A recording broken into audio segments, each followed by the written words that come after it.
Do you think the disagreement also extends to the frozen Iranian assets, or is there already some level of understanding between the two sides? And how critical is that issue to whether negotiations move forward or stall? I can't I can't say for sure right now where things stand. And after Trump spoke yesterday, I don't know if what sort of communications have been going back and forth since then. But as I said earlier, there was a broad agreement about a deal. Now, for the Iranians, the financial issue, which is stolen Iranian money, it's no gift. And when Trump spoke about Trump giving $1 billion or I don't know, $1.9 billion in cash to Iran, he wasn't doing Iran any favors. That was confiscated Iranian money. That was stolen Iranian money. I mean, it's not as if they pretend as if they're giving us gifts. They steal our stuff, and then Iran forces them to give a bit of it back, and then they pretend as if they're doing us a big favor. And this is the money of the 90 million people. But in any case,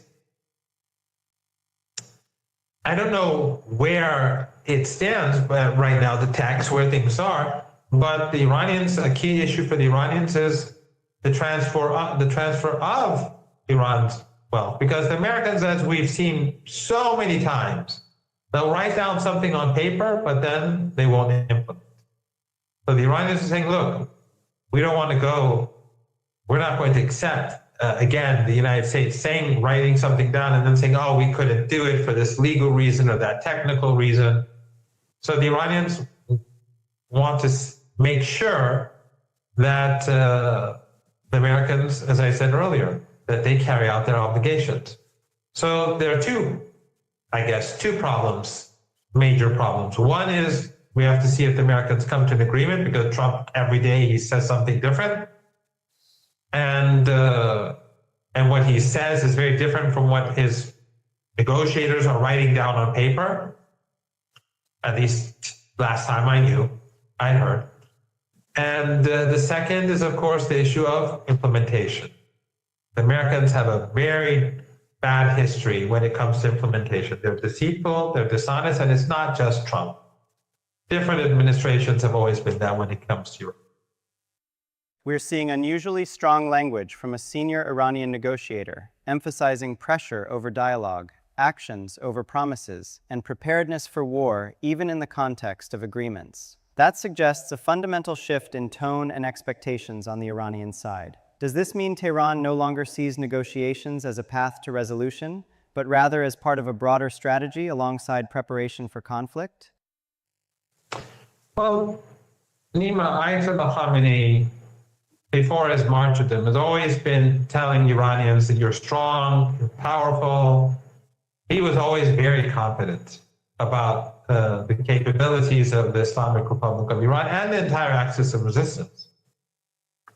And he created a generation, or not multiple generations, of people who had that confidence. Generations of people in Iran were taught by him to have confidence. And I'm just making up this number. But let's say half the country believed that we would win this war from the very beginning. Again, I'm just guessing. I don't know, but I would imagine something like that. I don't think it's a completely inaccurate number. And the other half of the country was nervous. But after a few days, those who were nervous became more confident. And they saw that we were actually defeating the superpower and its allies, with all the power and all the wealth and everything that they brought in, and the funding from even these regimes in the Persian Gulf who were assisting them in this war. Iran was winning the war. And that self-confidence is, I think, reflected in today's society. People are not, they ask, is there going to be war, not war, but not like before. Before, there was like, many were worried. Now it's like, some say, well, we should have war. Not everyone says that, but some say, let's go, we should just finish them off. You see that a lot. But I think the government is doing the right thing to negotiate, to see if there's a solution. But there is a very, a strong degree of confidence. And what Dr. Ghalibaf says, and I think he was one of those who was confident from the very beginning, but it resonates. It says a lot about Iranian society. People say, yes, this is exactly how our negotiators should speak when dealing with Americans, not when dealing with friends. We have many friends across the world, but the Americans are not our friends. I mean, the Trump regime, the elites, not ordinary Americans. They're not the problem. They're victims, just like everyone else. So yes, it's a tough statement, and I think it shows that the state and the different branches of government and the political establishment are sending a message to the United States that this is not the JCPOA, where you just wear us down, or where we're going to show excessive or too much patience or too much flexibility. I believe that in the nuclear deal, we did show too much flexibility. And in the past, because we did not want war, our response to their aggression, murdering General Soleimani, the bombing of our embassy in Syria, in Damascus, and so on. Our responses were more cautious because we didn't want regional instability. But now we've reached a point where we say, okay, enough is enough. We are powerful. People recognize the country's power, the power of the resistance, the axis of resistance, and it's reflected in the statement of the chief negotiator. That sense of confidence about our righteousness and about our strength and about us being on the right side of the moral issues of the day, supporting the oppressed against the oppressor. So I think it's an important statement, and it is a statement that is resonating in a very positive way among ordinary Iranians.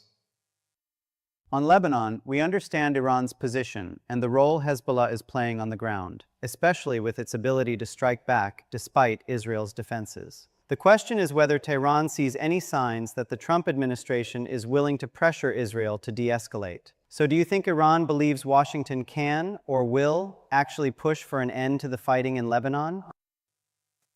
Well, first I have to, I have to say that what Hezbollah is doing is extraordinary.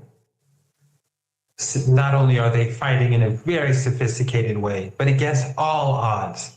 You have these Takfiri monsters in Syria who are proxies of the United States, and all those who pretended that they were the Syrian people, and they were proxies of the United States, and those who supported them enabled the United States to take Syria, and they weakened the Palestinian cause. And they can pretend that Hezbollah or Iran, what they did in Syria was wrong. No, what they did was absolutely right. It had nothing to do with religion or sectarianism. It had to do with fighting and resisting against the CIA and the empire. The CIA was doing everything it could for the Israeli regime, and these people assisted the Israeli regime. And those who continue to pretend that it's anything different from that, they're still assisting the Israeli regime, even if they pretend that they support Palestine. Or maybe they do support Palestine, but in their blindness, and willful blindness, they pretend that the reality is different from what it really is. So Hezbollah to the east is surrounded by Al-Qaeda and ISIS, American proxies. The regime in Beirut, which was installed by the Americans, installed by force. The regime is a proxy of the United States. And then you have the Israeli regime. They're surrounded. And many in Lebanon are bought off. The dictatorships in the Persian Gulf, they're funding groups against the resistance. And of course, the Americans and the Europeans have all these NGOs. And so the resistance is fighting against this very complicated, complex situation. Within the context of this very complicated situation, And they're defeating the enemy. They're defeating the most brutal and ruthless enemy too on this planet. That in revenge, they take down apartment blocks and slaughter women and children. They don't care about women and children. We know who they are. We saw what they did in Gaza and what they're doing in Gaza. The genocide in Gaza is picking up steam again. But you won't know this if you watch CNN or the BBC or read The Guardian or read the New York Times or anything like that. So Hezbollah is the hero of the heroism of Hezbollah is unique. And that's why they're a household name. And they've made these sacrifices for the sake of the Palestinian people. The Palestinian people, during these years they've been defending themselves, Hezbollah has been assisting other people and making sacrifices. They knew that the Israelis would bomb their families. They knew that they would slaughter their women and children in revenge. But they still fought in order to draw troops away from Gaza. These are a unique people. A unique people. People across the globe should have the utmost respect for their martyrs and for their families and for all those who made such sacrifices. The women, they have made enormous sacrifices to support the combatants. But that aside, there will be no deal until the slaughter ends and there's a regional ceasefire and an end to the war. There will be no deal. So we'll wait. If the Americans want to destroy the global economy, it's up to them. If Netanyahu and the Zionists are determined to destroy the global economy so that they can have the right to slaughter women and children, no, that's not going to happen. So there's an agreement on the table. Already Netanyahu has blocked it once, because after the 39 days or so of fighting, when the Americans lost the war, and we had a ceasefire, it was agreed that Iran would allow ships. Remember, again, I've said this before, the Strait of Hormuz has never been closed. Ships that belong to countries that were not waging war against Iran or were not complicit in the war were always allowed to pass through. So only those regimes that were assisting in the assault on the Iranian people, whose ships were blocked, only their ships were blocked. Kuwait, the Emirates, so on, the Europeans, whoever. But in the ceasefire agreement, the Iranians were going to allow those ships to go through. And Netanyahu blocked it by carpet bombing Lebanon. So this was 50 days ago or so. Yeah, 50 days ago. Imagine what the global economy could have been right now, where we could have been, where people across the world could have been if Netanyahu had allowed it, if the Zionists had allowed it. But Trump, being a weak and feeble leader and totally corrupt, and I'm sure compromised. I mean, I can't imagine really him being compromised, not being a part of the issue, the problem. But in any case, because of these people, the world is now suffering immensely. And unless the Americans accept and enforce a halt to the genocide and accept a ceasefire and an end to the hostilities, then there won't be an agreement. Not only for moral considerations, not only because the people of Lebanon deserve to live. I mean, what the Americans want and what the West wants and is that Iran says, let them, you can have your ceasefire and you can have your ships leave the Strait of Hormuz. The Iranians can do trade, but let the Israelis slaughter the Lebanese. No, that's not going to happen. This shows how morally bankrupt the West is, Western elites. Utterly immoral. But beyond that, there's also another issue.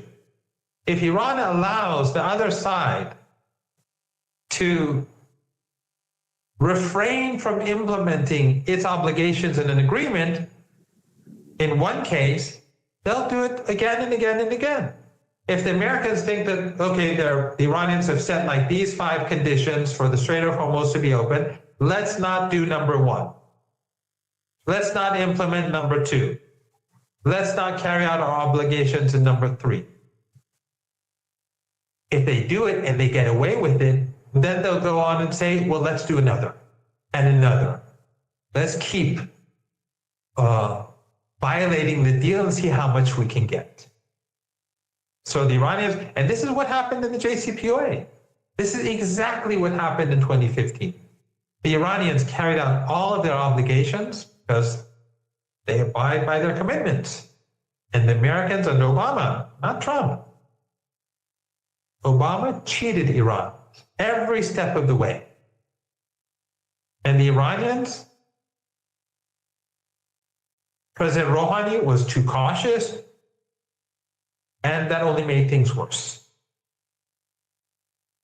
Now the Iranians are saying, no, we have a deal, you abide by that deal. You don't abide by that deal, we don't have a deal.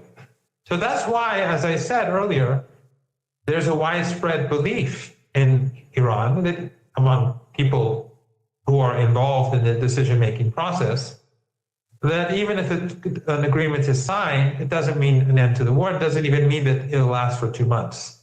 It could fall apart in 2 weeks. That's where we are now. We've seen a chain of escalation, attacks on Iranian assets, reported strikes on Bandar Abbas, and then Iran responding with hits on a U.S. base in Kuwait, including drone losses and injuries. At the same time, Iranian officials are framing the blockade as another breach of trust, turning it into an issue of national dignity rather than just economics. Does this shift make escalation almost inevitable? And how far could Iran go in responding to what it sees as repeated provocations? Well, first of all, even Bloomberg, we should take anything that they say with a big pile of salt. And and throughout this war, they've been lying. They're always intercepting the missiles and drones, and then after the war, we learned that everything's been destroyed. But all the missiles and drones were being intercepted.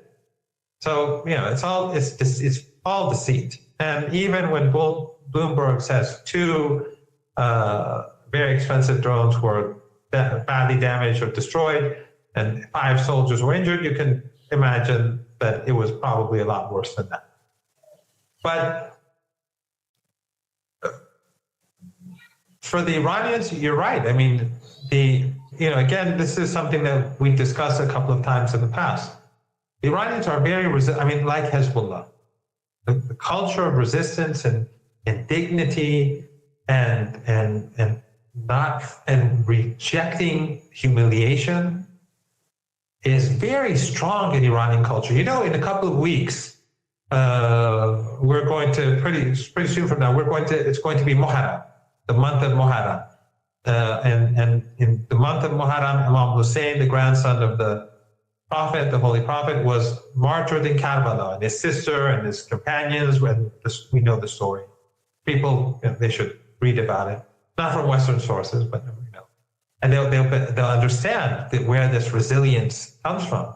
And Imam Hussein, his rejection of any form of humiliation is something that resonates among all Iranians. I mean, you're Iranian, you know that in Iran, you have people who are not religious. They drink and they dance and they just, but even when it comes to Ashura and Tasur, almost all of these people too become a part of all the ceremonies and the events on the day before and on the day of Tasur, the 9th, and on Ashura, the 10th, where Imam Hussein was martyred.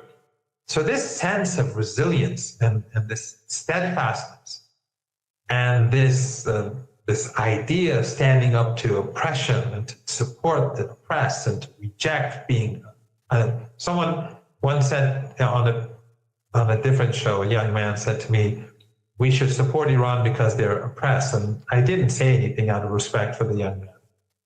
But, Iran doesn't feel oppressed. Iran feels that, they're steadfast and defiant. Hezbollah is not oppressed. They don't feel oppressed. They feel steadfast and defiant. They're struggling and fighting oppression, not just on their own behalf, but on behalf of the Palestinian people and others. So this thousands of years of civilization combined with this, this sense of resilience and dignity is what defeated the United States.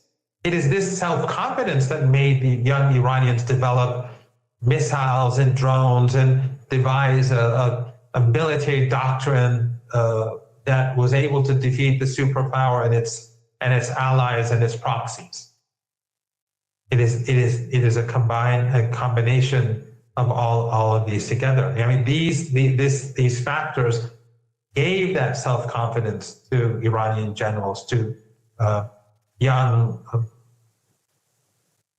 scientists, men and women, to enhance Iran's technological capabilities. And by the way, many female scientists are part of these programs to develop Iran's military and technological capabilities. So again, I think it goes back to a complete lack of understanding of Iran in the West and the axis of resistance. I mean, look at Hezbollah right now. It's just amazing how they can. I mean, it's not even like Hamas. Hamas, I mean, at least they controlled Gaza. Hezbollah doesn't control Lebanon.